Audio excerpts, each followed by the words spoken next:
Well, what you see behind us right here, is actually, there's about 1.5, 2 acres of Zinfandel. That's the only non-German grapes we have. Otherwise, it's all German. Well,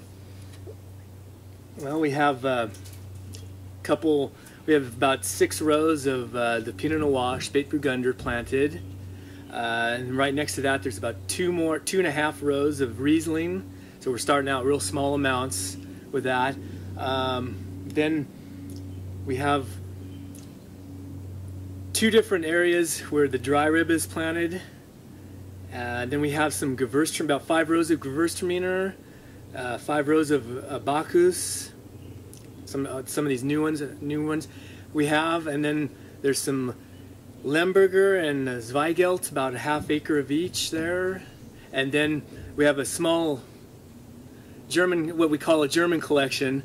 It's about maybe 1/4 of an acre, and we have, I think you said 41 different German varieties. They probably have almost everything there is in from Germany.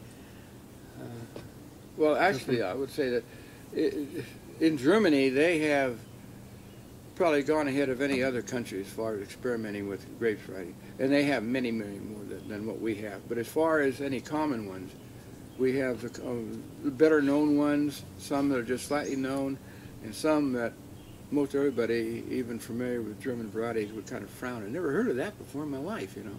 Things like Wurzer and Forta, Sirius. Very few people even heard of these, and we have them now at the present time. To get these things, though, it's taken years, and we've gotten them from all over the United States.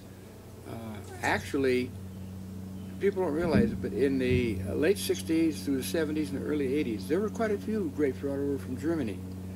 But in most cases, they didn't catch on, and they're just sitting in collections here and there. And you just have to stumble across these things to find out where they are. Or somebody still got some in some vineyard back there along their driveway that they had back with the farm and the vineyard had it clear back 40 years ago, and they're still sitting there, sort of thing.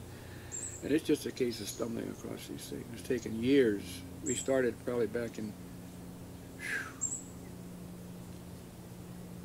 the 80s, I think, when we first started being interested in German varieties. We started planting some when we were strictly amateur.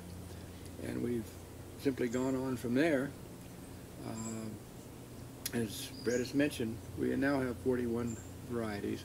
There are a good many more varieties in Germany. There's about 5 more that I believe are in the United States now that we don't have, that I'd still like to find. And there's some varieties that haven't come to the U.S. from Germany that we happen to know about that we'd like to eventually come across. But as long as we're ahead of everybody else, that's finding out about these things and getting these, that's fine enough.